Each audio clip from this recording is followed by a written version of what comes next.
பிரச்சனை இல்லாத மனுஷன் எங்கெங்க இருக்கான்? எல்லார் வாழ்க்கையிலயும் ஏதாவது ஒரு பிரச்சனை அன்றாடம் இருந்துகிட்டே தான் இருக்கும். பிரச்சனை இல்லாத வாழ்க்கையும் இல்ல, பிரச்சனை இல்லாத மனுஷனும் இல்ல.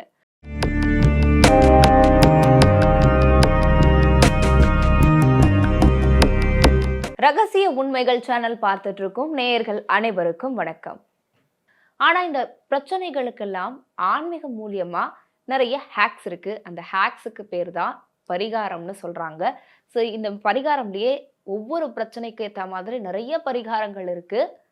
இந்த பரிகாரங்கள் மூலியமா, அதுவும் சிம்பிளான பரிகாரங்கள் மூலியமா வாழ்க்கையில எந்தெந்த மாதிரியான பிரச்சனைகள்லாம் எப்படி தீர்க்கலாம் அப்படிங்கிறது தான் இந்த வீடியோல நம்ம பார்க்க போறோம். இந்த வீடியோல நம்ம ரொம்ப ரொம்ப எளிமையான ஒரு பரிகாரம் தான் பார்க்க போறோம். இந்த பரிகாரத்துக்கு தேவையான பொருள் கல்லுப்பு தான். ஸோ இந்த பரிகாரம் எப்படி பண்ண போறோம்? இதன் மூலியமா எந்தெந்த மாதிரியான பிரச்சனைகள் தீரப்போகுது அப்படிங்கிறத வாங்க ஸ்ட்ரைட்டா வீடியோக்குள்ள போய் பார்த்துடலாம். ஸோ ஃபர்ஸ்ட் இந்த பரிகாரம் பண்றதுக்கு தேவையான பொருட்கள் என்னென்ன அப்படின்னு சொல்லிடுறேன். இந்த பரிகாரம் பண்ணணும் அப்படின்னா உங்களுக்கு தேவையான பொருட்கள் ஒன்றும் பெருசா தேவையில்லை. வெறும் ஒரு கைப்பிடி அளவு கல்லுப்பு, அதுக்கப்புறம் ஒரு கண்ணாடி டம்ளர், சுத்தமான தண்ணீர், இதுவே போதும். இதை வச்சு வெறும் இந்த 3 பொருட்களை வச்சு எந்தெந்த மாதிரி பரிகாரங்கள் செய்யலாம், இது எந்தெந்த மாதிரி பிரச்சனைகளை தீர்க்கும் அப்படிங்கிறத பார்க்க போறோம். ஃபர்ஸ்ட் ஒரு கண்ணாடி டம்ளர்ல ஒரு கைப்பிடி அளவு உப்பு நீங்க கொட்டிட்டு, அதுக்கப்புறம் அதுல சுத்தமான தண்ணீரால நீங்க நிரப்பி டெய்லி நைட்டு தூங்கும்போது உங்களுடைய படுக்கைக்கு அருகாமையில வச்சுட்டு நீங்க தூங்குறீங்க அப்படின்னா, தூங்குறதுக்கு முன்னாடி இந்த அருகாமையில வச்சுட்டு, நீங்க வாழ்க்கையில எந்த விஷயத்த அடையணும் ரொம்ப தீவிரமா ஆசைப்படுறீங்களோ, எது உங்களுக்கு லைஃப்ல நடக்கணும் அப்படின்னு ரொம்ப தீவிரமா விருப்பப்படுறீங்களோ, அத மனசுல நல்லா வேண்டிக்கோங்க. இது எனக்கு நடக்கணும், நடக்கணும்னு சொல்லிட்டு இங்கிலீஷ்ல சொல்லுவாங்கல்ல மேனிஃபெஸ்டேஷன், அந்த மெத்தட் தான் இது. ஸோ இது நடக்கணும், நடக்கணும்னு சொல்லிட்டு அந்த கண்ணாடி கோப்பையில உப்ப நிரப்பி, தண்ணீர நிரப்பி படுக்கை பக்கத்துல வச்சுட்டு, நல்ல மனசால ஒரு 10 முறைக்கு மேல நெனச்சுக்கோங்க. அதுக்கப்புறம் தூங்கிடுங்க. இந்த மாரி தொடர்ந்து ஒரு 10 நாட்கள் நீங்க செஞ்சுட்டு வரணும். காலையில எழுந்து அந்த தண்ணிய உங்க கால் படாத இடத்துல கொட்டிடணும்னு சொல்றாங்க. அப்படி இல்லன்னா, நீரோட்டம் இருக்கிற ஒரு இடமா பார்த்து கொட்டிடணும். நீங்க வந்து இப்ப சிட்டில இருக்கிற ஒரு ஆளாக இருந்தீங்க அப்படின்னா, டேப் வாட்டர திறந்து விட்டுட்டு, ரன்னிங் டேப் வாட்டர்ல இந்த தண்ணிய நீங்க ஊத்தி விட்டுறணும். டெய்லி இந்த தண்ணிய நீங்க ரீஃபில் பண்ணணும். புதிய உப்பு, புதிய தண்ணீர் இத நிரப்பி நீங்க டெய்லி நைட்டு இந்த மேனிஃபெஸ்டேஷன நீங்க ட்ரை பண்ணீங்க அப்படின்னா, 10 நாட்கள் போதும். 10 நாட்கள்லயே அதுக்கான ரிசல்ட்ஸ நீங்க பார்ப்பீங்க அப்படின்னு ஆன்மீகத்துல நம்பப்படுது. அடுத்து இந்த கல்லுப்பு வச்சு வேற எந்தெந்த மாதிரியான பிரச்சனைகள, எந்தெந்த மாதிரி பரிகாரங்கள் மூலியமா தீர்க்கலாம் அப்படிங்கிறத பார்க்க போறோம். ஸோ கணவன் மனைவிக்கு இடையில அந்யோன்யம் குறைஞ்சிடுச்சு, சண்டை அதிகரிச்சிடுச்சு, ஒரே பிரச்சனையாகவே போய்க்கிட்டு இருக்கு அப்படின்னா, நிச்சயமா இது கண்திருஷ்டி காரணமாக இருக்கலாம். உங்கள சுத்தி இருக்கிறவங்களுடைய பொறாமை காரணமாகவும் இருக்கலாம். அப்படி இருப்பவர்கள் என்ன செய்யணும் அப்படின்னா, ஒரு கண்ணாடி டம்ளர்லயோ, இல்ல ஒரு கண்ணாடி பவுல்லயோ நீங்க கல்லுப்பு கொட்டிட்டு, தண்ணீர் நிரப்பிட்டு, உங்களுடைய படுக்கை அறையில ஒரு ஓரத்துல வச்சுடுங்க. டெய்லி இத ரீஃபில் பண்ணிட்டே வாங்க. உங்கள சுத்தி இருக்கிற நெகட்டிவ் எனர்ஜிஸ் எல்லாம் அத அப்சர்வ் பண்ணிடும். அண்ட் உங்க லைஃப் சீக்கிரமே பாசிட்டிவாக மாறிடும். 2 பேரும் சீக்கிரமே அந்யோன்யமாகவும், சந்தோஷமாகவும் வாழ ஆரம்பிச்சுருவீங்கன்னு நம்பப்படுது. அடுத்து இந்த கல்லுப்பு எதுக்காக ஆன்மீக பரிகாரங்கள்ல பெரும்பாலும் பயன்படுத்துறாங்க தெரியுமா? இந்த கல்லுப்புக்கு ஒரு சக்தி இருக்கு. அது சயின்டிஃபிக்கலாவே ப்ரூவனான ஒரு விஷயம் தான். அது என்னன்னா, எதிர்மறை ஆற்றல்கள இது நீக்கிடும். அண்ட் நேர்மறை ஆற்றல்கள இது நம்ம வீட்டுக்கு கொண்டு வரும் அப்படின்னு நம்பப்படுது. நெகட்டிவ் எனர்ஜீஸ இது வந்து நியூட்ரலைஸ் பண்றதும், அதே மாரி பாசிட்டிவ் எனர்ஜீஸ் இத அட்ராக்ட் பண்றதும் இந்த ஒரு தன்மை கல்லுப்புக்கு இருக்கு. ஸோ அதனால தான் இது ஆன்மீகத்துல பெரும்பாலும் பரிகாரங்களுக்கு பயன்படுத்தப்படுது.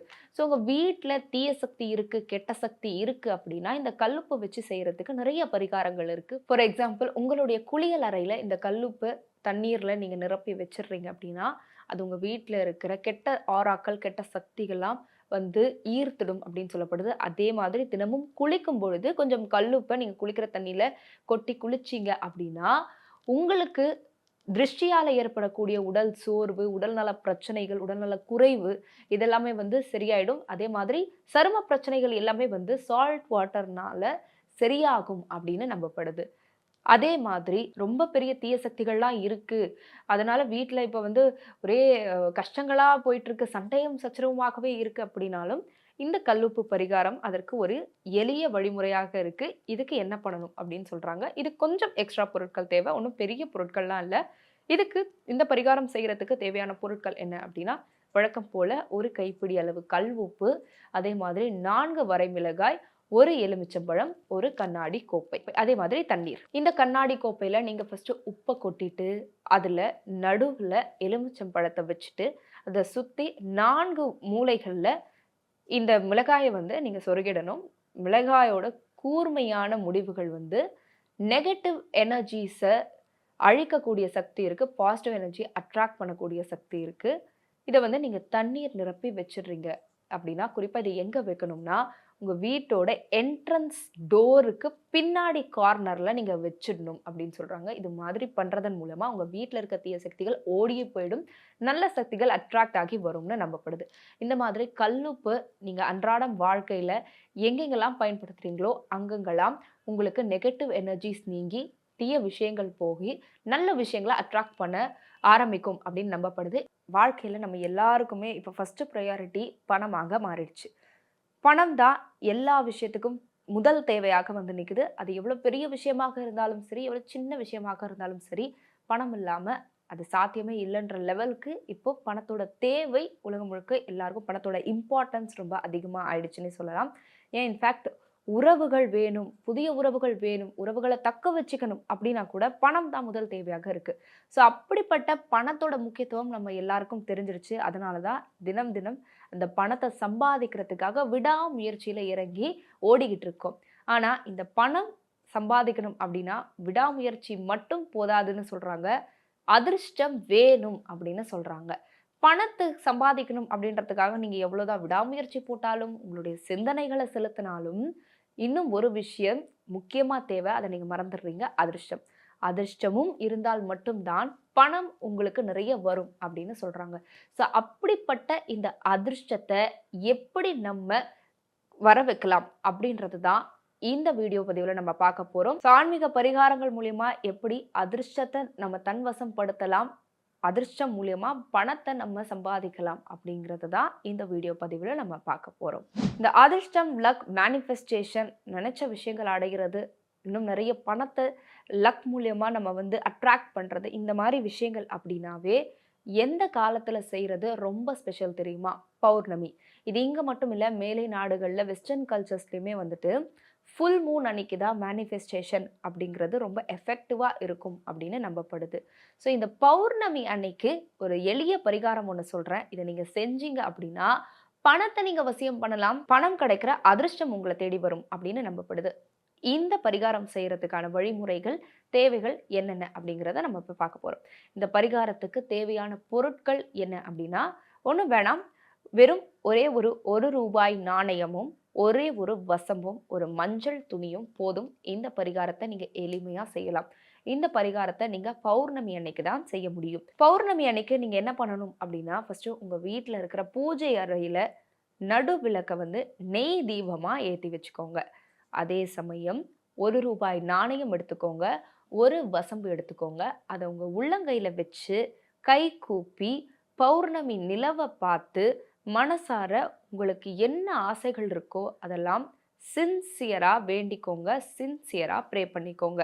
இந்த ப்ரேயர் நீங்க எப்ப பண்றது விசேஷம் அப்படின்னா, பௌர்ணமி காலத்துல மாலை 6 மணி முதல் 7 மணி வரைக்கும் இந்த ப்ரேயரை நீங்க நிலவை பார்த்து செஞ்சீங்க அப்படின்னா, நீங்க எதை நினைச்சு தீவிரமா நிலவுகிட்ட வேண்டுறீங்களோ அது நிச்சயமா உங்களுக்கு நடக்கும் அப்படின்னு நம்பப்படுது. அதே மாதிரி இப்ப நீங்க வேண்டி வச்சுக்கிட்டீங்களே, அந்த ஒரு ரூபாய் நாணயத்தையும் அந்த ஒரு வசம்பையும் ஒரு மஞ்சள் துணியில நீங்க சுத்தி வச்சுக்கோங்க. இப்போ இதை எடுத்து உங்க வீட்டுல எங்க பணம் வைக்கிறீங்களோ அந்த இடத்துல இந்த முடிச்சு போட்ட துணியை எடுத்து உள்ள வச்சிருங்க. இது ஏன் அப்படின்னா, வசம்பு அப்படிங்கிறதுக்கு வசிய சக்தி நிறைய இருக்கிறதாக ஆன்மீகத்துல நம்பப்படுது. இந்த ஒரு ரூபாய் நாணயமும் வசம்பையும் மஞ்சள் துணியில கட்டி பணம் வைக்கிற இடத்துல நீங்க வைக்கிறதுனால இதுல இருக்கிற வசிய சக்தி இன்னும் நிறைய பணத்தை வசியம் பண்ணி உங்களுக்கு கொடுக்குது அப்படின்னு நம்பப்படுது. இதை நீங்க பௌர்ணமி அன்னைக்கு குறிப்பா செஞ்சு வைக்கணும். ஸோ இது மாதிரி செய்யறதன் மூலியமா நீங்க உங்க லைஃப்ல நிறைய மணியை அட்ராக்ட் பண்ணலாம் அப்படின்னு நம்பப்படுது. இந்த மாதிரி இன்னும் நிறைய சுவாரஸ்யமான பரிகாரங்களோட அடுத்தடுத்த வீடியோஸ்ல நான் உங்களை வந்து சந்திக்கிறேன். Until then, it's bye from Soundarya Shivraj.